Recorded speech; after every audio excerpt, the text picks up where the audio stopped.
Alright, take two on that. And you'll notice I do a lot of take twos these days because the dog has just gotten into a really wild, ornery phase. If you see her messing around in the background, just because she's messing around in the background. So it's day 2 of Shadows Over Innistrad spoilers, and we are talking about Shadows Over Innistrad spoilers, and we are particularly talking about the face card that I used today for the thumbnail.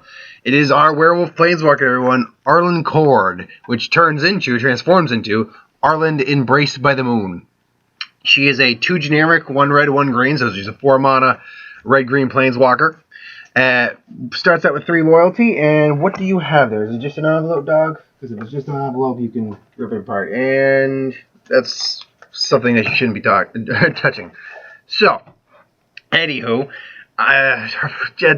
it's just an interesting idea to have a werewolf planeswalker that can actually go back and forth, which she does. So her +1 for no human side is until end of turn, up to 1 target creature gets +2/+2, gains vigilance and haste. Good if you got something on the field to begin with. Otherwise, it's kind of just meh. Then she can put then for 0 she can put a 2/2 green wolf creature token into play and then transform into Arlinn Embraced by the Moon, which is you got another envelope there, puppy. Why do you get? Oh, where are you getting these envelopes from? Stop taking people's mail, dog. So anyway, yeah, she transforms with her 0 ability, which puts a wolf on the field. That's a good ability. That's the ability I think a lot of people are going to start off with, because it gives protection to the planeswalker. You transform her into the bigger werewolf version of herself, and then we get into the werewolf version, which is +1, gives creatures you control +1/+1, and gain trample at the end of turn. Good if you got a decent amount of creatures on the field to kind of swing into. Otherwise, it's just kind of meh. Her -1 is transforms her back into Arlinn Cord and does 3 damage to either a target creature or player. So it's a lightning bolt effect, which is always good. So it -1 transforms her back. I see no issue with using that. It all depends on how you want to utilize that. And then her -6, which, starting at 3 loyalty originally with a 6 is not a bad ultimate at all. You get an emblem with creatures you control have haste and gain tap this creature. This creature deals damage equal to its power to target creature or player. So it's essentially a fight, but towards one-sided towards a opponent, or yourself if you have a strategy that works for dealing damage to you. So overall, this is an extremely powerful planeswalker, extremely powerful card in general.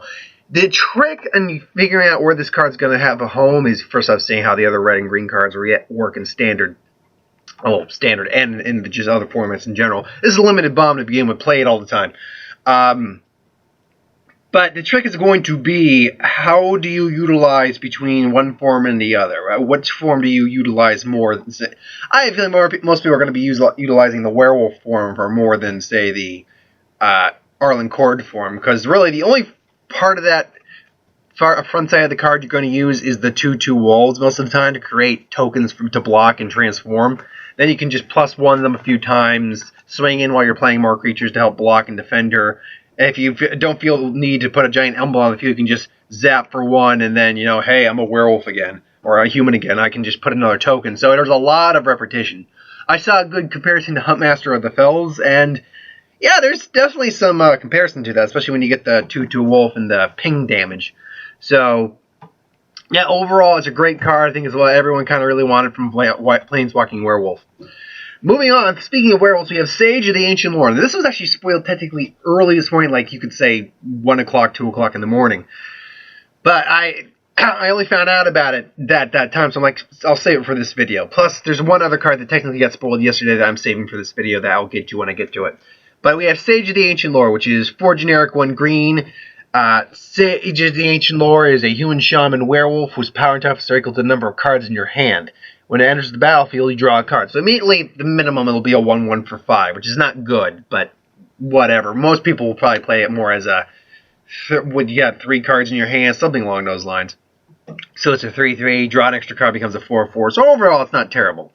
But if you transform it, which is the same transform cost all werewolves have, at the beginning of your upkeep, if no spells are played, transform it, turns into Werewolf of Ancient Hunger, which is a vigilance, trample, power toughness equal to the number of cards in all players' hands. And then, same, transform cost is always 2 or more spells, so forth and so on. See, I'm a little on the fence about this card, because at one point, in its normal form, it's actually on much more on the weaker side, even though it's a good kind of draw emblem with a creature body on there sticks, so that's pretty good.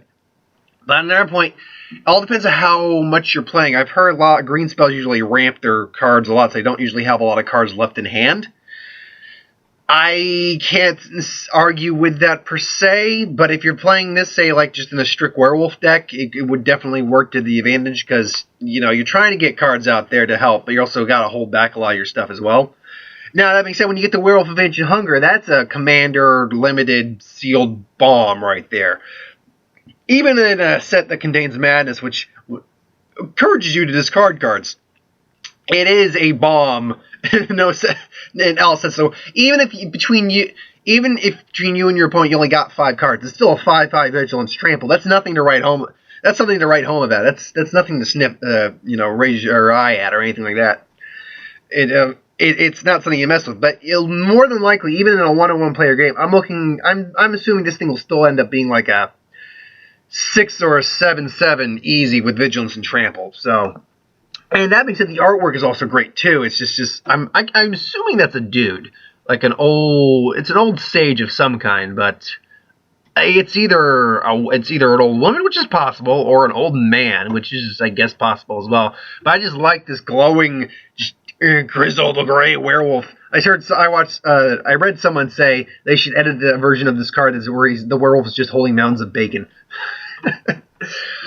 Then we have Falcon Wrath Glutton. Now, this was spoiled, I believe, in Japanese preview. No real confirmation on what this does, but the translation, generally speaking, it's a 2/1 Vampire Berserker for 1 red, so with no downside. Each vampire you control that isn't on the battlefield has madness equal to its mana cost. That's pretty good. That's pretty damn good. It shows that the tribal elements are back, that madness is definitely going to be a thing. Sounds like it's just a good 1-drop with no downside, so there you go.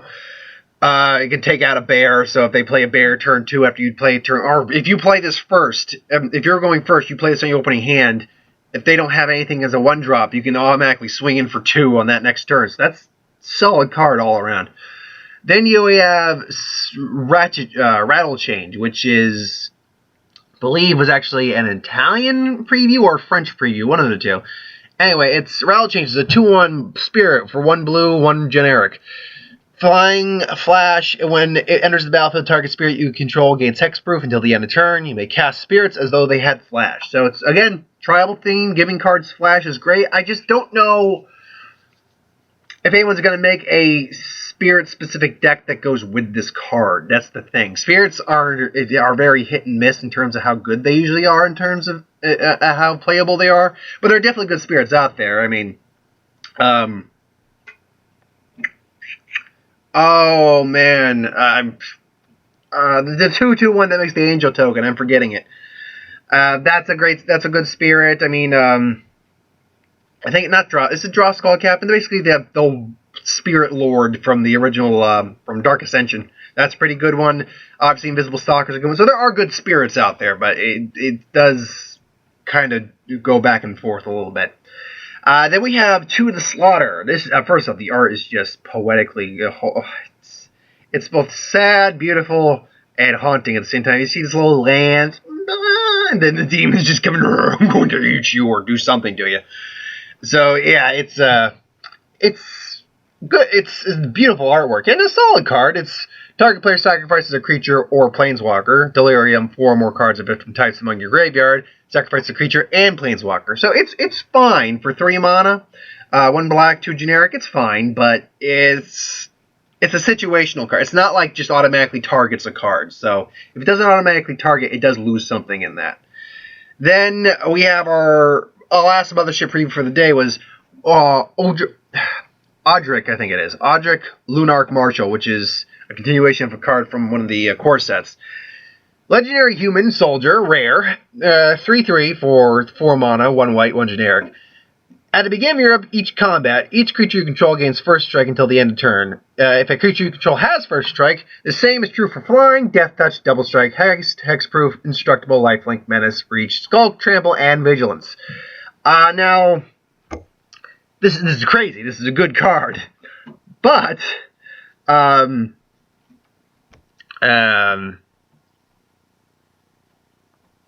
wait, no. If your creature can... Wait, no. Oh, no, I see how it is. Okay, I misread this card. So, at the beginning of each combat, creature you control gain first strike until the end of turn if a creature you control has first strike. So, the same is true for all those abilities. If a creature you control has one of those abilities on the field, then they all get all those abilities on the field.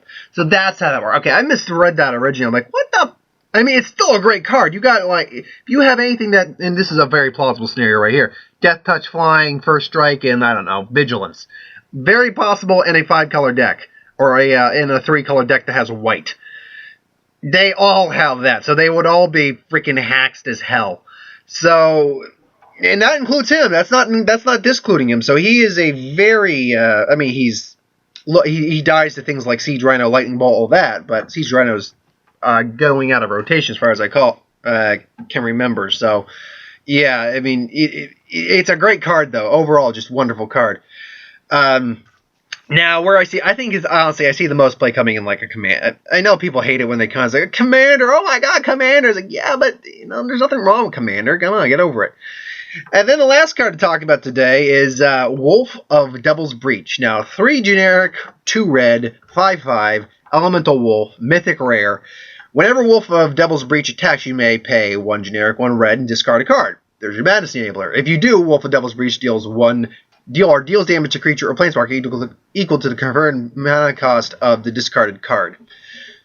So, Malice Enabler, plus just discarding maybe big meaty things, discard a planeswalker, discard an Eldrazi, and just wreck their shit. So, yeah, this is a solid mythic, solid enabler. There's a lot of good solid cards. The art is just great. The flavor text is wonderful. How can werewolves be considered abominations next to such creatures? Arlinn Court. So, yeah. That's all the previews for today. They all look really good. Some of them look better than others, but overall, a decent day for card spoilers. And I believe Soren is going to be spoiled on Thursday, so pay attention to that one. So, thanks for watching. I hope you enjoyed. Like, comment, share, subscribe. As always, if you want us to review something, put in the comments below. Let us know. We'll do a review of it at some point. I got 3 other videos to do today before I got to go to work. So, thanks for watching. See you next time.